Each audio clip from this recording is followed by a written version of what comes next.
Hello everyone, welcome back to Vidyavedike YouTube channel. ಇದು ಭಾರತೀಯ ರಾಜಕೀಯ ಮತ್ತು ಸಂವಿಧಾನದ ಮೈಂಡ್ ಮ್ಯಾಪ್ ಮತ್ತು ಶಾರ್ಟ್ ನೋಟ್ಸ್ ಸರಣಿಯ ಕ್ಲಾಸ್ ನಂಬರ್ 9D ಆಗಿದೆ.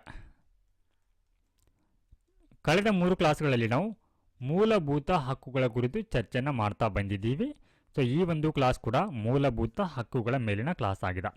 ಸೊ ಈ ಒಂದು ಕ್ಲಾಸಲ್ಲಿ ನಾವು ಧಾರ್ಮಿಕ ಸ್ವಾತಂತ್ರ್ಯದ ಹಕ್ಕು ಅಂದರೆ right to freedom of religion ಬಗ್ಗೆ ಡಿಸ್ಕಸನ್ನು ಮಾಡಲಿದ್ದೇವೆ. ಸೊ ಈ ಧಾರ್ಮಿಕ ಸ್ವಾತಂತ್ರ್ಯದ ಹಕ್ಕಿನ ಕುರಿತಂತೆ ಆರ್ಟಿಕಲ್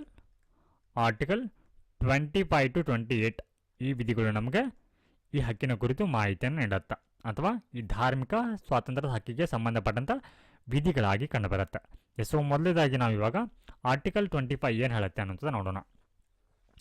ಪ್ರತಿಯೊಬ್ಬ ವ್ಯಕ್ತಿಗೂ ತನ್ನ ಆತ್ಮಸಾಕ್ಷಿಗೆ ಸರಿ ಎನಿಸುವ ಧರ್ಮವನ್ನು ಸ್ವೀಕರಿಸುವ, ಪಾಲಿಸುವ ಮತ್ತು ಆಚರಿಸುವ ಹಾಗೆ ಅದನ್ನು ಪ್ರಚಾರ ಮಾಡುವಂಥ ಸ್ವಾತಂತ್ರ್ಯವನ್ನು ಹೊಂದಿರ್ತಾರೆ. ಸೊ ಇಲ್ಲಿ ಮೇಲೆ ಹೇಳಲಾಗಿರುವಂಥ ಅಂದರೆ ಆತ್ಮಸಾಕ್ಷಿಗೆ ಸರಿ ಎನಿಸಬೇಕು. ಸೊ ಇದರ ಅರ್ಥ ಏನು? ಆತ್ಮಸಾಕ್ಷಿ ಅಂತಂದ್ರೆ, ಆತ್ಮಸಾಕ್ಷಿಯ ಸ್ವಾತಂತ್ರ್ಯದ ಅರ್ಥ ಅಂದ್ರೆ ಇಲ್ಲಿ ದೇವರು ಅಥವಾ ಜೀವಿಗಳೊಂದಿಗೆ ತನ್ನ ಸಂಬಂಧವನ್ನು ತಾನು ಬಯಸುವ ಯಾವುದೇ ರೀತಿಯಲ್ಲಿ ರೂಪಿಸಿಕೊಳ್ಳುವಂಥ ವ್ಯಕ್ತಿಯ ಆಂತರಿಕ ಸ್ವಾತಂತ್ರ್ಯ. ಸೊ ನೋಡಿ, ಇಲ್ಲಿ ವ್ಯಕ್ತಿಗೆ ಯಾವುದೇ ಧರ್ಮ ಅಥವಾ ದೇವರಲ್ಲಿ ನಂಬಿಕೆಯನ್ನು ಇಟ್ಟುಕೊಳ್ಳುವಂಥ ಸ್ವಾತಂತ್ರ್ಯ, ಅಥವಾ ಧರ್ಮ ಅಥವಾ ದೇವರಲ್ಲಿ ನಂಬಿಕೆಯನ್ನು ಇಟ್ಟುಕೊಳ್ಳದೇ ಇರುವಂಥ ಸ್ವಾತಂತ್ರ್ಯ ವ್ಯಕ್ತಿಗೆ ಇರುತ್ತೆ. ಆತನಿಗೆ ಅನಿಸ್ಬೇಕದು ಆತ್ಮಸಾಕ್ಷಿಗೆ ಅನುಗುಣವಾಗಿ ಆತ ಏನು ಮಾಡ್ಬೋದು ಅಂತಂದರೆ, ಇಲ್ಲಿ ಯಾವುದೇ ಧರ್ಮವನ್ನು ಇಲ್ಲಿ ಏನು ಮಾಡ್ಬೋದು,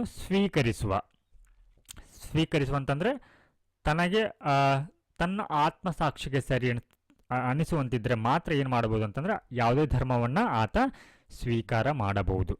ಸೊ ಇಲ್ಲಿ ಯಾವುದೇ ಧರ್ಮವನ್ನು ಸ್ವೀಕಾರ ಮಾಡಬಹುದು ಅಂತಂದರೆ ಇಲ್ಲಿ ಬಲವಂತವಾಗಿ ಆತನಿಗೆ ಧರ್ಮವನ್ನು ಸ್ವೀಕಾರ ಮಾಡಲಿಕ್ಕೆ ಇಲ್ಲಿ ಬಲವಂತವನ್ನು ಮಾಡೋ ಹಾಗಿಲ್ಲ. ಅಂದರೆ ಇಲ್ಲಿ ಧರ್ಮದ ಒಂದು ಮತಾಂತರ ಅನ್ನುವಂಥ ಒಂದು ಬಲವಂತದ ಮತಾಂತರ ಅನ್ನುವಂಥದ್ದು ಏನಿರುತ್ತೆ ಇಲ್ಲಿ ನಿಷೇಧವಾಗಿರುತ್ತೆ.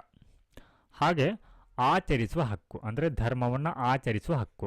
ಉದಾಹರಣೆಗೆ ಇಲ್ಲಿ ಧಾರ್ಮಿಕ ಪೂಜೆಗಳು ಅಥವಾ ಆಚರಣೆಗಳು, ಸಭೆ ಸಮಾರಂಭಗಳು ಮತ್ತು ನಂಬಿಕೆಗಳ ಪ್ರದರ್ಶನವನ್ನು ಮಾಡಬಹುದು.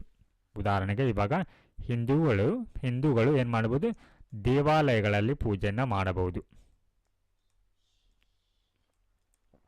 ಹಾಗೆ ಕ್ರಿಶ್ಚಿಯನ್ನರು ಚರ್ಚ್ಗಳಲ್ಲಿ ಪ್ರಾರ್ಥನೆಯನ್ನು ಸಲ್ಲಿಸಬಹುದು. ಹಾಗೆ ಮುಸ್ಲಿಮರು ನಮಾಜನ್ನು ಮಾಡಬಹುದು. ಸೊ ಈ ರೀತಿ ಆಚರಣೆಗೆ ಏನಿರುತ್ತೆ ಅಂತಂದರೆ ಆಯಾ ಧರ್ಮದ ಆಚರಣೆಯಲ್ಲಿ ಅವಕಾಶ ಇರುತ್ತೆ. ಹಾಗೆ ಪ್ರಚಾರವನ್ನು ಮಾಡಬಹುದು, ಅಂದರೆ ಆ ಧರ್ಮದ ತತ್ವ ಮತ್ತು ಸಿದ್ಧಾಂತ ಏನಿರುತ್ತೆ ಅದರ ಕುರಿತು ಏನು ಮಾಡ್ಬೋದು ಅಂದರೆ ಸಭೆ ಸಮಾರಂಭಗಳ ಮೂಲಕ ಏನು ಮಾಡಬಹುದು, ಅವುಗಳ ನಂಬಿಕೆಯನ್ನು ಪ್ರಚಾರವನ್ನು ಮಾಡಬಹುದು. ಈ ರೀತಿ ಒಂದು ಹಕ್ಕು ಕೂಡ ಇರುತ್ತೆ. ಹಾಗೆ ಇಲ್ಲಿ ಇನ್ನೊಬ್ಬ ವ್ಯಕ್ತಿಯನ್ನು ವೆರಿ ಇಂಪಾರ್ಟೆಂಟ್ ಪಾಯಿಂಟ್ ಇದು, ಇನ್ನೊಬ್ಬ ವ್ಯಕ್ತಿಯನ್ನು ತನ್ನ ಸ್ವಂತ ಧರ್ಮಕ್ಕೆ ಮತಾಂತರಿಸುವ ಹಕ್ಕು ಇದರಲ್ಲಿ ಸೇರಿರೋದಿಲ್ಲ. ಬಲವಂತದ ಮತಾಂತರ ಇಲ್ಲಿ ಇರೋದಿಲ್ಲ. ಬಲವಂತದ ಮತಾಂತರ, ಸೊ ಇಲ್ಲಿ ಯಾವ ರೀತಿ ಒಂದು ಮತಾಂತರಕ್ಕೆ ಅವಕಾಶ ಇದೆ ಅಂತಂದರೆ ತನ್ನ ಆತ್ಮಸಾಕ್ಷಿಗೆ ಅದು ಸರಿ ಎಣಿಸಬೇಕು. ಅಂದರೆ ಸ್ವಯಂ ಪ್ರೇರಿತವಾಗಿ ಇಲ್ಲಿ ಮತಾಂತರ ಆಗಲಿಕ್ಕೆ ಅವಕಾಶ ಇರುತ್ತೆ. ಫೋರ್ಸ್ಡ್ ಕನ್ವರ್ಸೇಷನ್ಗೆ ಇಲ್ಲಿ ಅವಕಾಶ ಇರೋದಿಲ್ಲ. ಸೊ ಇಲ್ಲಿ ರಾಜ್ಯಗಳೇನು ಮಾಡಬಹುದು ಅಂತಂದರೆ ಈ ಒಂದು ಹಕ್ಕಿನ ಮೇಲೆ ಏನು ಮಾಡಬಹುದು ಅಂದರೆ ಸಕಾರಣ ನಿರ್ಬಂಧವನ್ನು ಕೂಡ ಇಲ್ಲಿ ಹಾಕಬಹುದಾಗಿರುತ್ತೆ. ಅಂದರೆ ನಿಯಂತ್ರಣವನ್ನು ಅಥವಾ ನಿರ್ಬಂಧವನ್ನು ಹಾಕಬಹುದು. ಅಂದರೆ ವ್ಯಕ್ತಿಯ ಆರ್ಥಿಕ ಚಟುವಟಿಕೆ, ಹಣಕಾಸು, ರಾಜಕೀಯ ಹಾಗೆ ಇತರ ಜಾತ್ಯತೀತ ಚಟುವಟಿಕೆ ಸಂಬಂಧಪಟ್ಟಂತೆ ಧಾರ್ಮಿಕ ಆಚರಣೆಗಳ ಮೇಲೆ ಏನು ಮಾಡ್ಬೋದು ಅಂತಂದರೆ ನಿರ್ಬಂಧವನ್ನು ಹಾಕಬಹುದು. ಧಾರ್ಮಿಕ ಆಚರಣೆ ಅಂತಂದರೆ ಉದಾಹರಣೆಗೆ ಇವಾಗ ಕೆಲವೊಂದಿಷ್ಟು ಹಬ್ಬ ಹರಿದಿನಗಳಲ್ಲಿ ಅಥವಾ ಜಾತ್ರೆಗಳಲ್ಲಿ ಏನು ಮಾಡಲಾಗತ್ತೆ ಅಂದರೆ ಪ್ರಾಣಿ ಬಲಿಯನ್ನು ಕೊಡಲಾಗತ್ತೆ. ಪ್ರಾಣಿ ಬಲಿಯನ್ನು, ಸೊ ಇದನ್ನು ಪ್ರಾಣಿ ಒಂದು ಸಂರಕ್ಷಣೆ ಹಿನ್ನೆಲೆಯಲ್ಲಿ ಅಥವಾ ಈ ಒಂದು ಸಾರ್ವಜನಿಕ ಹಿತಾಸಕ್ತಿ ದೃಷ್ಟಿಯಿಂದ ಏನು ಮಾಡ್ಬೋದು ಅಂತಂದರೆ ಇಂತಹ ಆಚರಣೆಗಳನ್ನ ಏನು ಮಾಡಬಹುದು ಅಂದರೆ ನಿರ್ಬಂಧವನ್ನು ಮಾಡಬಹುದು. ಹಾಗೆ ಇದರೊಟ್ಟಿಗೆ ಇದು 2 ವಿವರಣೆಗಳನ್ನ ಒಳಗೊಂಡಿದೆ. ಅಂದ್ರೆ ಇಲ್ಲಿ ಸಾಮಾಜಿಕ ಕಲ್ಯಾಣ ಮತ್ತು ಸುಧಾರಣೆಗೆ ಅವಕಾಶ ಕಲ್ಪಿಸುವುದು ಅಥವಾ ಸಾರ್ವಜನಿಕ ಸ್ವಭಾವದ ಹಿಂದೂ ಧಾರ್ಮಿಕ ಸಂಸ್ಥೆಗಳನ್ನ ಎಲ್ಲ ವರ್ಗಗಳು ಮತ್ತು ಹಿಂದೂಗಳಿಗೆ ಮುಕ್ತಗೊಳಿಸುವುದು. ಸೊ ಏನಂತಂದ್ರೆ ಇಲ್ಲಿ ಕಿರ್ಪಾನ್ಗಳಂತ ಬರುತ್ತೆ. ಸೊ ಇದನ್ನ ಸಿಖ್ ಧರ್ಮದಲ್ಲಿ ಏನು ಮಾಡಲಾಗುತ್ತೆ, ಒಂದು ಅಗತ್ಯ ಆಚರಣೆ ಆಗಿದೆ, ಎಸೆನ್ಷಿಯಲ್ ಪ್ರಾಕ್ಟೀಸ್ ಆಗಿದೆ, ಅಗತ್ಯ ಆಚರಣೆ. ಕಿರ್ಪಾನ್ ಅಂತಂದ್ರೆ ಇಲ್ಲಿ ಕತ್ತಿ ಅಥವಾ ಕಟಾರಿ ಅಂತ ಕರಿತೀವಿ ಇದಕ್ಕೆ, ಕತ್ತಿ ಅಥವಾ ಕಟಾರಿ. ಸೊ ಈ ರೀತಿ ಕತ್ತಿ ಅಥವಾ ಕಟಾರಿ ಎನ್ನುವಂಥದ್ದು ಸಿಖ್ ಧರ್ಮದಲ್ಲಿ ಒಂದು ಧೈರ್ಯದ ಪ್ರತೀಕ ಆಗಿದೆ ಅಥವಾ ಗೌರವದ ಪ್ರತೀಕವಾಗಿ ಅದನ್ನು ನೋಡಲಾಗತ್ತೆ. ಇಂತಹ ಒಂದು ಕಿರ್ಪಾನ್ಗಳನ್ನ ಸಿಖ್ಖರಿಗೆ ಕ್ಯಾರಿ ಮಾಡಲಿಕ್ಕೆ ಅಥವಾ ಅವುಗಳನ್ನ ವಿಯರ್ ಮಾಡಲಿಕ್ಕೆ ಏನಿರುತ್ತೆ ಅಂತಂದರೆ ಇಲ್ಲಿ ಅವಕಾಶ ಇರುತ್ತೆ. ಸೊ ಅಂದರೆ ಅದು ಆ ಧರ್ಮದ ಅಗತ್ಯ ಆಚರಣೆ ಆಗಿರುವಂಥ ಕಾರಣಕ್ಕಾಗಿ.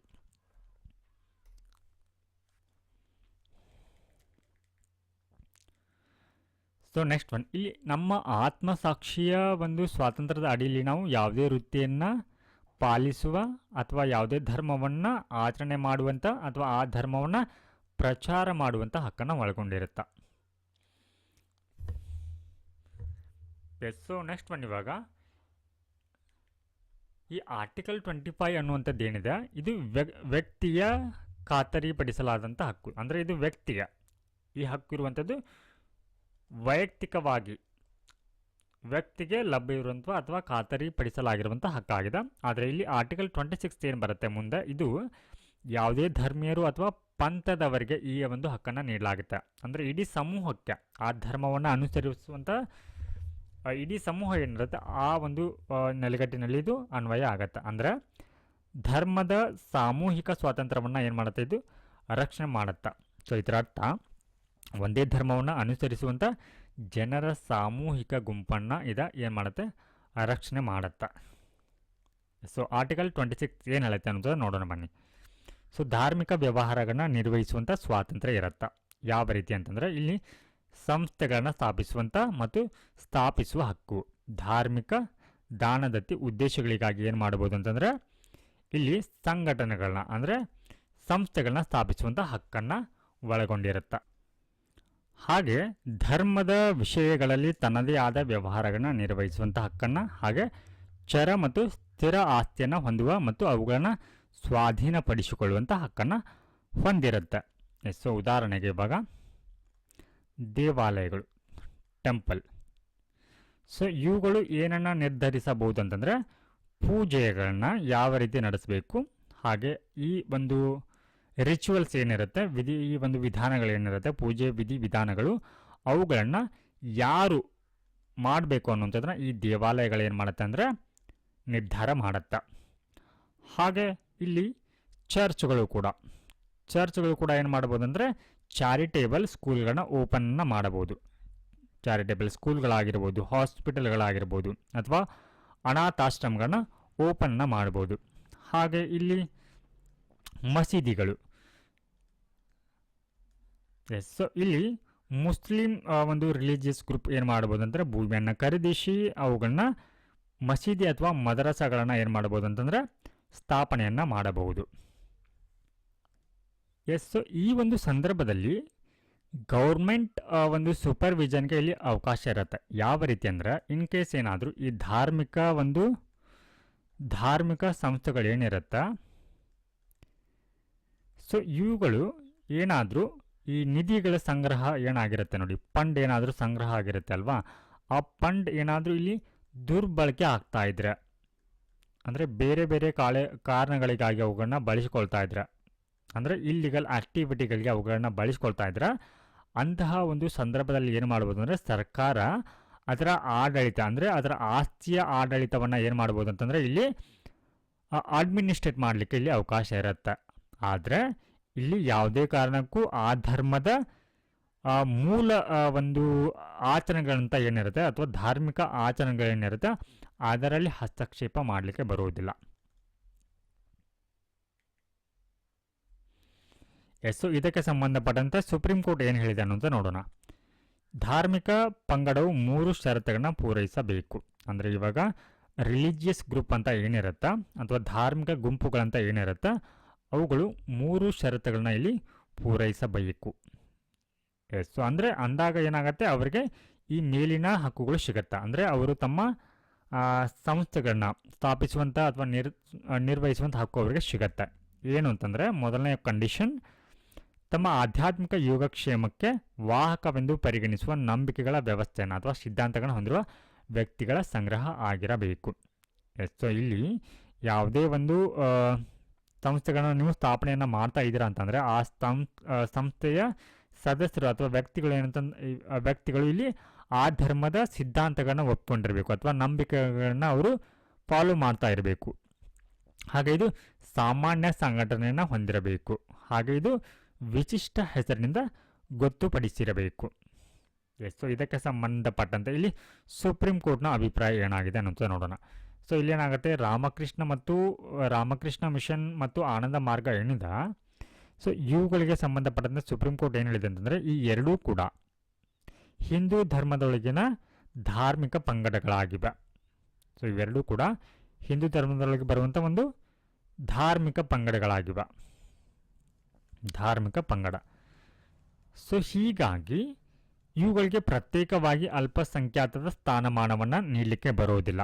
ಸೊ ಇದರರ್ಥ ಆರ್ಟಿಕಲ್ 38 ಅಡಿಯಲ್ಲಿ ಇವುಗಳಿಗೆ ಶೈಕ್ಷಣಿಕ ಸಂಸ್ಥೆಗಳಂತ ಏನು ಬರುತ್ತೆ ಅವುಗಳನ್ನು ಸ್ಥಾಪಿಸುವ ಹಕ್ಕನ್ನು ಇವುಗಳು ಒಳಗೊಂಡಿರೋದಿಲ್ಲ ಅನ್ನುವಂಥದ್ದನ್ನು ಹೇಳುತ್ತೆ. ಶೈಕ್ಷಣಿಕ ಸಂಸ್ಥೆಗಳನ್ನ ಸ್ಥಾಪಿಸುವ ಹಕ್ಕು ಇವುಗಳಿಗೆ ಇರೋದಿಲ್ಲ. ಎಸ್, ಆದರೆ ಇಲ್ಲಿ ರಾಮಕೃಷ್ಣ ಮಿಷನ್ ಮತ್ತು ಆನಂದ ಮಾರ್ಗ್ ಇವೆರಡೂ ಕೂಡ ಹಿಂದೂ ಧರ್ಮದೊಳಗೆ ಬರುವಂಥ ಧಾರ್ಮಿಕ ಪಂಗಡಗಳಾಗಿದ್ದರೂ ಕೂಡ ಸೊ ಇವು ಹಲವಾರು ಕಾರಣಗಳಿಗಾಗಿ ಏನಾಗುತ್ತೆ ಅಂದರೆ ತಮ್ಮ ನಡುವೆ ವ್ಯತ್ಯಾಸವನ್ನು ತೋರಿಸಿಕೊಳ್ಳುತ್ತೆ. ಅಂದರೆ ಇಲ್ಲಿ ಅವುಗಳ ಆಚರಣೆ ಹಾಗೆ ಅವುಗಳು ಫಾಲೋ ಮಾಡುವಂಥ ಧರ್ಮ ಗ್ರಂಥಗಳೇನಿರುತ್ತೆ ಇವುಗಳಲ್ಲಿ ವ್ಯತ್ಯಾಸ ಅನ್ನುವಂಥದ್ದು ಕಂಡುಬರುತ್ತೆ. ಸೊ ಇದರೊಟ್ಟಿಗೆ ಇಲ್ಲಿ ಆನಂದ ಮಾರ್ಗ ಏನು ಮಾಡುತ್ತೆ ಅಂತಂದರೆ ತಾಂಡವ ನೃತ್ಯ ಅಂತ ಬರುತ್ತೆ. ತಾಂಡವ ನೃತ್ಯ ಸೊ ಇದೇನು ಮಾಡುತ್ತೆ ಅಂದರೆ ಸುಪ್ರೀಂ ಕೋರ್ಟ್ ಬಳಿ ಇದು ತನ್ನ ಧರ್ಮದ ಅಗತ್ಯ ಆಚರಣೆ ಅಂತ ಹೇಳ್ಕೊಳ್ಳುತ್ತೆ. ಆದರೆ ಇದನ್ನು ಸುಪ್ರೀಂ ಕೋರ್ಟ್ ಏನು ಮಾಡುತ್ತೆ, ನಿರಾಕರಣೆಯನ್ನು ಮಾಡುತ್ತೆ. ಸೊ ಈ ಮೂಲಕ ಈ ನೃತ್ಯದ ಮೇಲೆ ಸಾರ್ವಜನಿಕ ಪ್ರದರ್ಶನದ ಸಂದರ್ಭದಲ್ಲಿ ಏನು ಮಾಡಬಹುದು ಅಂತಂದರೆ ಅದರ ಮೇಲೆ ನಿರ್ಬಂಧವನ್ನು ಹಾಕಬಹುದು ಅನ್ನುವಂಥದ್ದನ್ನು ಇಲ್ಲಿ ಹೇಳುತ್ತೆ. ಸೊ ಹೀಗಾಗಿ ಅರಬಿಂದೋ ಸೊಸೈಟಿ ಅನ್ನುವಂಥದ್ದು ಒಂದು ಪ್ರತ್ಯೇಕ ಧರ್ಮ ಅಲ್ಲ, ಬದಲಿಗೆ ಇದು ಹಿಂದೂ ಧರ್ಮದಲ್ಲಿಯೇ ಇರುವಂಥ ಒಂದು ಪಂಗಡ ಆಗಿದೆ ಅನ್ನುವಂಥದ್ದನ್ನು ಇಲ್ಲಿ ಹೇಳುತ್ತೆ. ಸೊ ನೆಕ್ಸ್ಟ್ ಒನ್, ಆರ್ಟಿಕಲ್ 27 ಧರ್ಮ ಪ್ರಚಾರಕ್ಕಾಗಿ ತೆರಿಗೆ ಪಾವತಿಸುವುದರಿಂದ ಸ್ವಾತಂತ್ರ್ಯ. ಅಂದರೆ ಇಲ್ಲಿ ರಾಜ್ಯವು ಯಾವುದೇ ನಿರ್ದಿಷ್ಟ ಧರ್ಮ ಪ್ರಚಾರ ಅಥವಾ ನಿರ್ವಹಣೆಗಾಗಿ ವ್ಯಕ್ತಿಯನ್ನು ತೆರಿಗೆಯನ್ನು ಪಾವತಿಸಲು ಒತ್ತಾಯಿಸಬಾರದು. ಸೊ ಇಲ್ಲಿ ಯಾವುದೇ ಧರ್ಮದ ನಿರ್ವಹಣೆ ಮತ್ತು ಪ್ರಚಾರ ಅಂದರೆ ಇವಾಗ ಹಿಂದೂ, ಮುಸ್ಲಿಂ, ಕ್ರಿಶ್ಚಿಯನ್ ಈ ಥರ ಧರ್ಮಗಳಿಗೆ ಅಂದರೆ ಇವಾಗ ಹಿಂದೂ ಧರ್ಮಕ್ಕೆ ಸಂಬಂಧಪಟ್ಟಂತೆ ದೇವಾಲಯಗಳ ನಿರ್ಮಾಣ, ಮುಸ್ಲಿಮರಿಗೆ ಸಂಬಂಧಪಟ್ಟಂತೆ ಮಸೀದಿಗಳ ನಿರ್ಮಾಣ, ಕ್ರಿಶ್ಚಿಯನರಿಗೆ ಸಂಬಂಧಪಟ್ಟಂತೆ ಇಲ್ಲಿ ಚರ್ಚ್ಗಳ ನಿರ್ಮಾಣ. ಸೊ ಇವುಗಳಿಗೆ ಸಂಬಂಧಪಟ್ಟಂತೆ ಅಂದರೆ ಇವುಗಳನ್ನ ಅಭಿವೃದ್ಧಿಯನ್ನು ಮಾಡಲಿಕ್ಕೆ ಸರ್ಕಾರ ಏನು ಮಾಡ್ಬೋದು ಅಂತಂದರೆ ಪ್ರತ್ಯೇಕವಾಗಿ ಅಂದರೆ ಕೇವಲ ಹಿಂದೂ ಧರ್ಮದ ದೇವಾಲಯಗಳ ಒಂದು ನಿರ್ಮಾಣಕ್ಕಾಗಿ ಏನು ಮಾಡ್ಬೋದು, ಟ್ಯಾಕ್ಸನ್ನು ಈ ರೀತಿ ಪೇ ಮಾಡುವಂತೆ ವ್ಯಕ್ತಿಗಳಿಗೆ ಏನು ಮಾಡೋ ಹಾಗಿಲ್ಲ, ಇಲ್ಲಿ ಒತ್ತಾಯಿಸಬಾರದು ಅನ್ನುವಂಥದ್ದನ್ನು ಹೇಳುತ್ತೆ. ಹಾಗೆ ರಾಜ್ಯವು ಯಾವುದೇ ನಿರ್ದಿಷ್ಟ ಧರ್ಮದ ಪ್ರಚಾರ ಅಥವಾ ನಿರ್ವಹಣೆಗಾಗಿ ತೆರಿಗೆ ಮೂಲಕ ಸಂಗ್ರಹಿಸಿದ ಸಾರ್ವಜನಿಕ ಹಣವನ್ನು ಖರ್ಚು ಮಾಡಬಾರದು.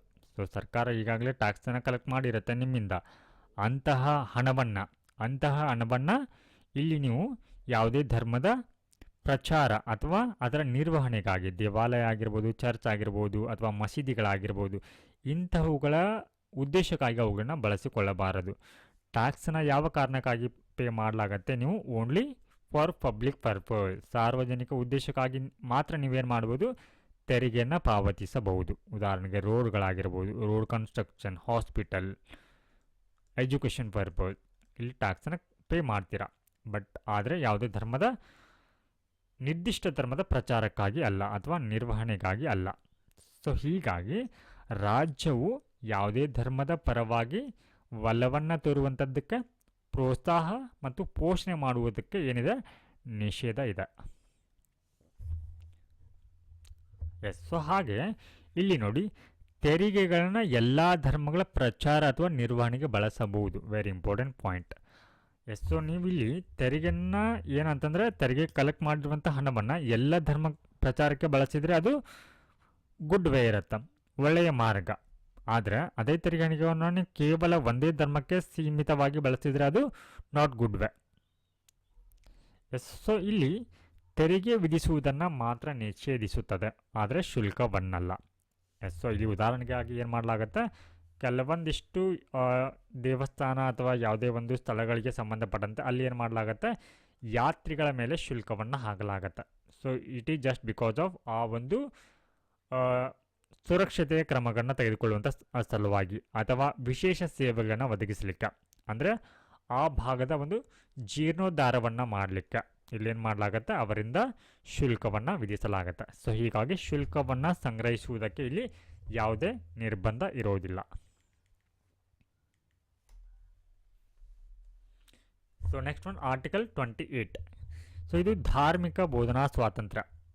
ಸೊ ಅಂದರೆ ಇಲ್ಲಿ ರಾಜ್ಯಗಳು ರಾಜ್ಯದಿಂದ ಸಂಪೂರ್ಣವಾಗಿ ನಿರ್ವಹಿಸಲ್ಪಡುವಂಥ ಸಂಸ್ಥೆಗಳಲ್ಲಿ ಧಾರ್ಮಿಕ ಬೋಧನೆಯನ್ನು ಮಾಡುವಂತಿಲ್ಲ. ಅಂದರೆ ಇವಾಗ ಸರ್ಕಾರಿ ಶಾಲೆಗಳಿರುತ್ತೆ, ಗೌರ್ಮೆಂಟ್ ಸ್ಕೂಲ್ಗಳೇನಿರುತ್ತೆ, ಸೊ ಇಂತಹ ಶಾಲೆಗಳಲ್ಲಿ ಭಗವದ್ಗೀತೆ ಹಾಗೆ ಕುರಾನ್ ಹಾಗೆ ಬೈಬಲ್ ಈ ರೀತಿ ಧಾರ್ಮಿಕ ಬೋಧನೆಯನ್ನು ಮಾಡಲಿಕ್ಕೆ ಇಲ್ಲಿ ಅವಕಾಶ ಇರೋದಿಲ್ಲ. ಯಾವಾಗ ಅದು ರಾಜ್ಯದಿಂದ ಸಂಪೂರ್ಣವಾಗಿ ನಿರ್ವಹಿಸಲ್ಪಡುವಂಥ ಸಂಸ್ಥೆಗಳಾಗಿದ್ದಂಥ ಸಂದರ್ಭದಲ್ಲಿ, ಹಾಗೂ ರಾಜ್ಯದಿಂದ ಸಂಪೂರ್ಣವಾಗಿ ನಿರ್ವಹಿಸಲ್ಪಡುವ ಶಿಕ್ಷಣ ಸಂಸ್ಥೆಗಳಲ್ಲಿ ನಿಮಗೆ ಧಾರ್ಮಿಕ ಬೋಧನೆಗೆ ಅವಕಾಶ ಇರುವುದಿಲ್ಲ. ಆದರೆ ಇವುಗಳಲ್ಲಿ ಅವಕಾಶ ಇದೆ. ಯಾವುದರಲ್ಲಿ ಅಂತಂದರೆ, ಯಾವುದಾದ್ರೂ ಧರ್ಮದತ್ತಿ ಸಹಾಯದಿಂದ ಸ್ಥಾಪಿಸಲ್ಪಡುವ ರಾಜ್ಯದ ಆಡಳಿತಕ್ಕೆ ಒಳಪಟ್ಟ ಶೈಕ್ಷಣಿಕ ಸಂಸ್ಥೆಗಳಲ್ಲಿ ಈ ನಿಯಮ ಅನ್ವಯಿಸುವುದಿಲ್ಲ.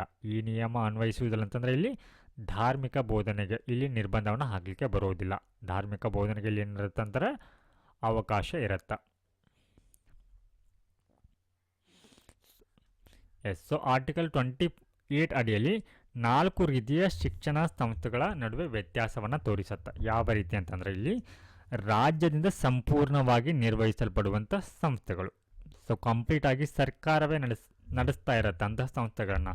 ಅಂದರೆ ಇವಾಗ ಸರ್ಕಾರಿ ಶಾಲೆಗಳು ಇಲ್ಲಿ ಧಾರ್ಮಿಕ ಬೋಧನೆಗೆ ಇಲ್ಲಿ ನಿಷೇಧ ಇರುತ್ತೆ. ಸೊ ನೆಕ್ಸ್ಟ್ ಒನ್, ರಾಜ್ಯದಿಂದ ನಿರ್ವಹಿಸಲ್ಪಡುವ ಆದರೆ ಯಾವುದೇ ದತ್ತಿ ಅಥವಾ ಟ್ರಸ್ಟ್ಗಳಾಗಿದ್ರೆ, ಸೊ ಇವುಗಳನ್ನ ರಾಜ್ಯಗಳು ನಿರ್ವಹಣೆಯನ್ನು ಮಾಡುತ್ತೆ, ಬಟ್ ಇವು ದತ್ತಿ ಅಥವಾ ಟ್ರಸ್ಟ್ ಅಡಿಯಲ್ಲಿ ಸ್ಥಾಪಿಸಲಾಗಿರುವಂಥ ಸಂಸ್ಥೆಗಳಾಗಿರುತ್ತೆ. ಇವುಗಳಲ್ಲಿ ಧಾರ್ಮಿಕ ಶಿಕ್ಷಣಕ್ಕೆ ಏನು ಮಾಡಿರುತ್ತೆ, ಅವಕಾಶ ಇರುತ್ತೆ. ಹಾಗೂ ರಾಜ್ಯದಿಂದ ಮಾನ್ಯತೆ ಪಡೆದಿರುವಂಥ ಸಂಸ್ಥೆಗಳು, ಇಲ್ಲಿ ಸ್ವಯಂ ಪ್ರೇರಿತ ಆಧಾರದ ಮೇಲೆ ಏನಿರುತ್ತೆ, ಧಾರ್ಮಿಕ ಬೋಧನೆಗೆ ಅವಕಾಶ ಇರುತ್ತೆ. ಹಾಗೆ ರಾಜ್ಯದಿಂದ ನೆರವು ಪಡೆಯುವಂಥ ಸಂಸ್ಥೆಗಳು, ಇಲ್ಲಿಯೂ ಕೂಡ ಸ್ವಯಂ ಪ್ರೇರಿತ ಆಧಾರದ ಮೇಲೆ ಏನಿರುತ್ತೆ, ಧಾರ್ಮಿಕ ಬೋಧನೆಗೆ ಅವಕಾಶ ಅನ್ನುವಂಥದ್ದು ಇರುತ್ತೆ. ಸೊ ನೆಕ್ಸ್ಟ್ ಒನ್, ಸಾಂಸ್ಕೃತಿಕ ಮತ್ತು ಶೈಕ್ಷಣಿಕ ಹಕ್ಕುಗಳಂತ ಬರುತ್ತೆ. Cultural and educational rights.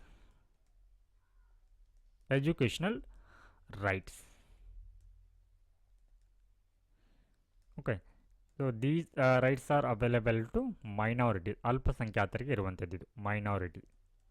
So ಹಾಗಿದ್ರೆ ಇಲ್ಲಿ ಮೈನಾರಿಟಿ ಅಥವಾ ಅಲ್ಪಸಂಖ್ಯಾತರಂತ ಗುರುತಿಸಿಕೊಳ್ಬೇಕಿದ್ರೆ ಇಲ್ಲಿ ಅವರು 3 ಷರತ್ತುಗಳನ್ನ ಪೂರೈಸಬೇಕಾಗತ್ತೆ.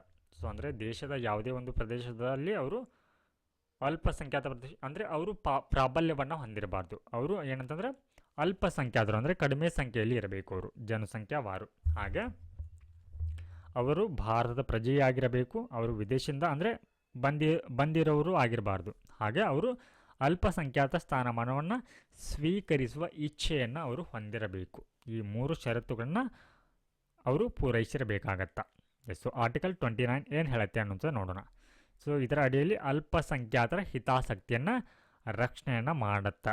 ಸೊ ಯಾವ ರೀತಿ ಅಂದರೆ ಇಲ್ಲಿ ರಾಜ್ಯಗಳು ಯಾವುದೇ ವರ್ಗದ ನಾಗರಿಕರು ಅವರಿಗೆ ವಿಶಿಷ್ಟ ಭಾಷೆ, ಅವರ ಒಂದು ಸ್ಕ್ರಿಪ್ಟ್, ಸಂಸ್ಕೃತಿ ಮತ್ತು ಅದನ್ನು ಸಂರಕ್ಷಿಸುವ ಹಕ್ಕನ್ನು ಇವರು ಹೊಂದಿರ್ತಾರೆ. ಅಂದರೆ ಇವಾಗ ಕರ್ನಾಟಕದಲ್ಲಿ ತಮಿಳು ಮೂಲದ ವ್ಯಕ್ತಿಗಳು ಬಂದು ವಾಸವನ್ನು ಮಾಡ್ತಾ ಇರ್ತಾರೆ. ಅಂಥವರಿಗೆ ತಮ್ಮ ಭಾಷೆ ಆಗಿರ್ಬೋದು, ಲಿಪಿ ಆಗಿರ್ಬೋದು ಅಥವಾ ಸಂಸ್ಕೃತಿ ಆಗಿರ್ಬೋದು, ಇಂಥವನ್ನು ಕಾಪಾಡಲಿಕ್ಕೆ ಅವ್ರಿಗೆ ಇಲ್ಲಿ ಕಲ್ಚರಲ್ ಸೆಂಟರ್ ಅಥವಾ ಸಾಂಸ್ಕೃತಿಕ ಕೇಂದ್ರಗಳನ್ನ ತೆರೆಯಲಿಕ್ಕೆ ಅವರಿಗೆ ಅವಕಾಶ ಇರುತ್ತೆ ಅಥವಾ ಆ ಒಂದು ಹಕ್ಕು ಅವರಿಗೆ ಇರುತ್ತೆ. ಹಾಗೆ ರಾಜ್ಯವು ನಿರ್ವಹಿಸುವ ಅಥವಾ ರಾಜ್ಯ ನಿಧಿಯಿಂದ ನೆರವು ಪಡೆಯುವ ಯಾವುದೇ ಶಿಕ್ಷಣ ಸಂಸ್ಥೆಗೆ ಯಾವುದೇ ನಾಗರಿಕನಿಗೆ ಪ್ರವೇಶವನ್ನು ನಿರಾಕರಿಸಬಾರದು. ಅಂದರೆ ಇವಾಗ ಗೌರ್ಮೆಂಟ್ ಸ್ಕೂಲ್ಗಳಲ್ಲಿ ಅಥವಾ ಕಾಲೇಜುಗಳಲ್ಲಿ ಅಥವಾ ಯೂನಿವರ್ಸಿಟಿಗಳಲ್ಲಿ ನಿಮ್ಮನ್ನು ಯಾವುದೇ ಒಂದು ಧರ್ಮೀಯರು ಅನ್ನುವಂಥ ಕಾರಣಕ್ಕಾಗಿ, ಹಿಂದೂ ಮುಸ್ಲಿಂ ಸ್ಟೂಡೆಂಟ್ ಅನ್ನುವಂಥ ಕಾರಣಕ್ಕಾಗಿ ನಿಮಗೆ ಪ್ರವೇಶವನ್ನು ಇಲ್ಲಿ ನಿರಾಕರಿಸಲಿಕ್ಕೆ ಬರೋದಿಲ್ಲ. ಹಾಗೆ ಈ ಒಂದು ವಿಧಿ ಏನಿದೆ, ಆರ್ಟಿಕಲ್ 29 ಏನಿದೆ, ಇದು ಇಬ್ಬರಿಗೆ ರಕ್ಷಣೆಯನ್ನು ನೀಡುತ್ತೆ.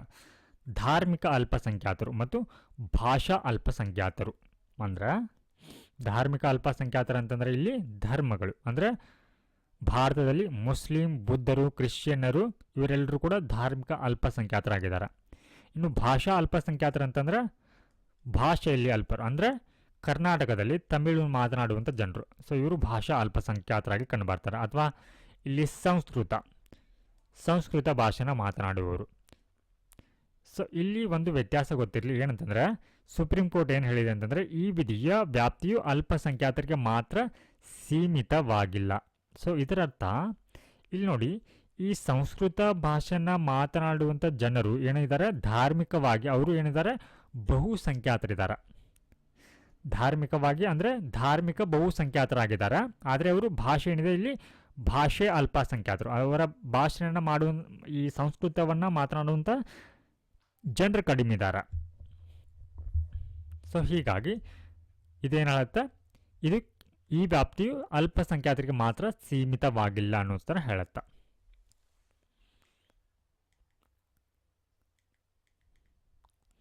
ಸೊ ಇಲ್ಲಿ ಸುಪ್ರೀಂ ಕೋರ್ಟ್ ಇನ್ನೊಂದು ಅಭಿಪ್ರಾಯವನ್ನು ಕೂಡ ಹೇಳುತ್ತೆ, ಏನಂದರೆ ಭಾಷೆಯನ್ನು ಸಂರಕ್ಷಿಸುವ ಹಕ್ಕು ಈ ಕೆಳಗಿನವುಗಳನ್ನು ಕೂಡ ಒಳಗೊಂಡಿದೆ ಅಂತ. ಅಂದರೆ ತಮ್ಮ ಭಾಷೆಯ ಉಳಿವಿಗಾಗಿ ಅಥವಾ ರಕ್ಷಣೆಗಾಗಿ ಚಳುವಳಿಯನ್ನು ಮಾಡುವಂಥ ಹಕ್ಕನ್ನು ಕೂಡ ಇದು ಒಳಗೊಂಡಿದೆ ಅನ್ನೋದನ್ನು ಹೇಳುತ್ತೆ. ಸೊ ನೆಕ್ಸ್ಟ್ ಒನ್, ಆರ್ಟಿಕಲ್ 30 ಏನು ಹೇಳುತ್ತೆ ಈ ಒಂದು ಕಲ್ಚರಲ್ ಆ್ಯಂಡ್ ಎಜುಕೇಷನ್ ರೈಟ್ಸ್ ಅಡಿಯಲ್ಲಿ ಅಂತ ಅನ್ನುವಂಥದ್ದು ನೋಡೋಣ. ಸೊ ಇದರ ಅಡಿಯಲ್ಲಿ ಅಲ್ಪಸಂಖ್ಯಾತರಿಗೆ ಈ ಕೆಳಗಿನ ಹಕ್ಕುಗಳನ್ನ ನೀಡಲಾಗಿದೆ. ಯಾವೆಲ್ಲ ಅಲ್ಪಸಂಖ್ಯಾತರಾಗಿರ್ಬೋದು ಅವರು, whether they are religious or whether they are linguistic minority, ಭಾಷಾ ಅಲ್ಪಸಂಖ್ಯಾತರಾಗಿರ್ಬೋದು ಅಥವಾ ಧಾರ್ಮಿಕ ಅಲ್ಪಸಂಖ್ಯಾತರಾಗಿರಬಹುದು, ಅವರಿಗೆ ಈ ಹಕ್ಕುಗಳನ್ನ ನೀಡಲಾಗಿದೆ. ಯಾವ ಹಕ್ಕುಗಳಂತಂದ್ರೆ, ಸೊ ಎಲ್ಲ ಅಲ್ಪಸಂಖ್ಯಾತರು ಶಿಕ್ಷಣ ಸಂಸ್ಥೆಗಳನ್ನ ಸ್ಥಾಪಿಸುವ ಹಕ್ಕು ಅಥವಾ ಅವುಗಳನ್ನ ನಿರ್ವಹಿಸುವ ಹಕ್ಕನ್ನು ಹೊಂದಿರ್ತಾರೆ. ಸೊ ಉದಾಹರಣೆಗಾಗಿ ಇವಾಗ ಧಾರ್ಮಿಕ ಅಲ್ಪಸಂಖ್ಯಾತರು ಅಂದರೆ ಇವಾಗ ಕ್ರಿಶ್ಚಿಯನ್ರ ಉದಾಹರಣೆ ತಗೋಣ. ಕ್ರಿಶ್ಚಿಯನ್ನರು, ಸೊ ಇವ್ರು ಏನು ಮಾಡ್ಬೋದು ಅಂತಂದರೆ ಸ್ಕೂಲ್ಗಳನ್ನ ತೆರೆಯಬಹುದು, ಶಾಲೆಗಳನ್ನ. ಕ್ರಿಶ್ಚಿಯನ್ ಮೈನಾರಿಟಿ ಗ್ರೂಪ್ಸ್ ಎಲ್ಲರೂ ಕೂಡಿ ಒಂದು ಶಾಲೆಯನ್ನು ತೆರೆಯಬಹುದು. ಅವರು ಆ ಒಂದು ಶಾಲೆಗಳಿಗೆ ಸಂತ್ ಜೋಸೆಫ್ ಅಂತ ಈ ರೀತಿ ಏನು ಮಾಡ್ಬೋದು ಅಂದರೆ ಶಾಲೆಗಳನ್ನ ತೆರೆಯಲಿಕ್ಕೆ ಅವ್ರಿಗೆ ಅವಕಾಶ ಇರುತ್ತೆ. ಹಾಗೆ ಉರ್ದು ಮೀಡಿಯಂ ಸ್ಕೂಲ್ಗಳನ್ನ ತೆರೆಯಲಿಕ್ಕೆ ಮುಸ್ಲಿಂ ಲಿಂಗ್ವಿಸ್ಟಿಕ್ ಮೈನಾರಿಟಿ ಅವರಿಗೆ ಕೂಡ ಏನಿರುತ್ತೆ, ಅವಕಾಶ ಇರುತ್ತೆ. ಸೊ ನೆಕ್ಸ್ಟ್ ಒನ್, ಅಲ್ಪಸಂಖ್ಯಾತ ಶಿಕ್ಷಣ ಸಂಸ್ಥೆಯ ಯಾವುದೇ ಆಸ್ತಿಯನ್ನು ಕಡ್ಡಾಯವಾಗಿ ಸ್ವಾಧೀನಪಡಿಸಿಕೊಳ್ಳಲು ರಾಜ್ಯವು ನಿಗದಿಪಡಿಸಿದ ಪರಿಹಾರದ ಮೊತ್ತವು ಅವರಿಗೆ ಖಾತರಿಪಡಿಸಿದ ಮೊತ್ತವನ್ನು ನಿರ್ಬಂಧಿಸುವಂತಿಲ್ಲ. ಅಂದರೆ ಇನ್ ಕೇಸ್ ಏನಾದರೂ ಅಲ್ಪಸಂಖ್ಯಾತರಿಗೆ ಸೇರಿರುವಂಥ ಆಸ್ತಿಯನ್ನು ಇಲ್ಲಿ ಕಡ್ಡಾಯವಾಗಿ ಪಡಿಸಿಕೊಳ್ಳುವಂಥ ಸಂದರ್ಭದಲ್ಲಿ ಅವ್ರಿಗೇನು ಮಾಡಬೇಕಾಗತ್ತೆ ಅಂತಂದರೆ ಖಾತರಿಪಡಿಸಲಾಗಿರುವಂಥ ಮೊತ್ತವನ್ನು ನೀಡಬೇಕಾಗತ್ತೆ.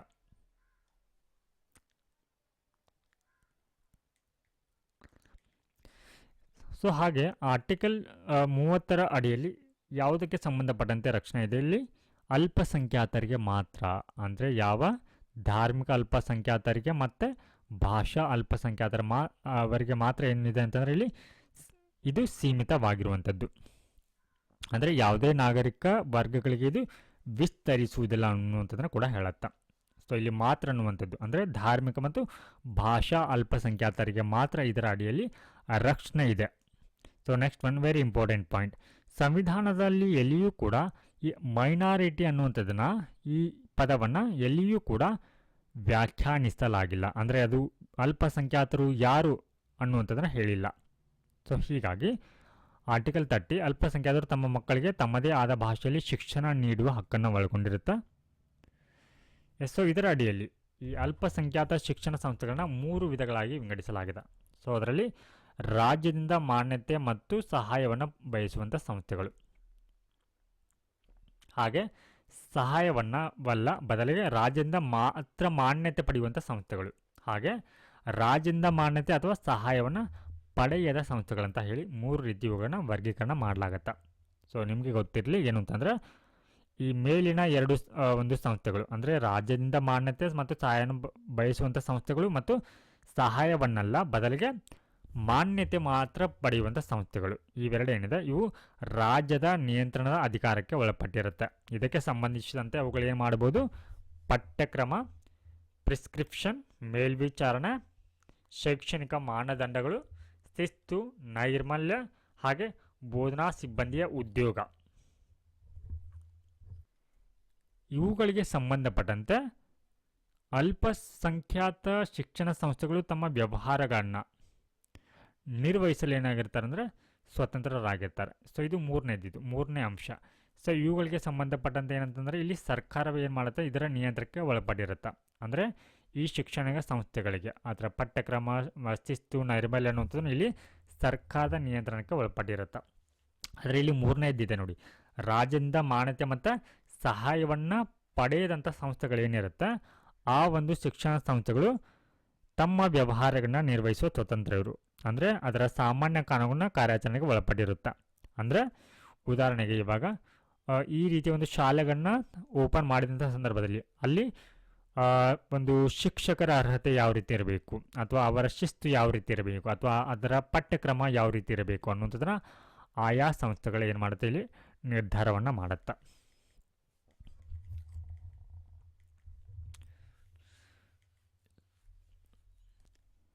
ಸೊ ನೆಕ್ಸ್ಟ್ ಒನ್, ಆರ್ಟಿಕಲ್ 32 ಸಂವಿಧಾನಾತ್ಮಕ ಪರಿಹಾರಗಳ ಹಕ್ಕು ಅಥವಾ right to constitutional remedy. So ಇದರ ಕುರಿತು ನಾವು ಮುಂದಿನ ಕ್ಲಾಸ್ನಲ್ಲಿ ಚರ್ಚೆಯನ್ನು ಮಾಡೋಣ. ಸೊ ಈ ಒಂದು ವಿಡಿಯೋ ನಿಮಗೆ ಇಷ್ಟ ಆದಲ್ಲಿ ತಪ್ಪದೆ ಲೈಕ್ ಮಾಡಿ, ಹಾಗೆ ನಮ್ಮ ಚಾನಲ್ನ ಸಬ್ಸ್ಕ್ರೈಬ್ ಮಾಡಿ. ಮತ್ತೆ ಮುಂದಿನ ಒಂದು ಕ್ಲಾಸಲ್ಲಿ ಮತ್ತೆ ಸಿಗೋಣ. ನಮಸ್ಕಾರ.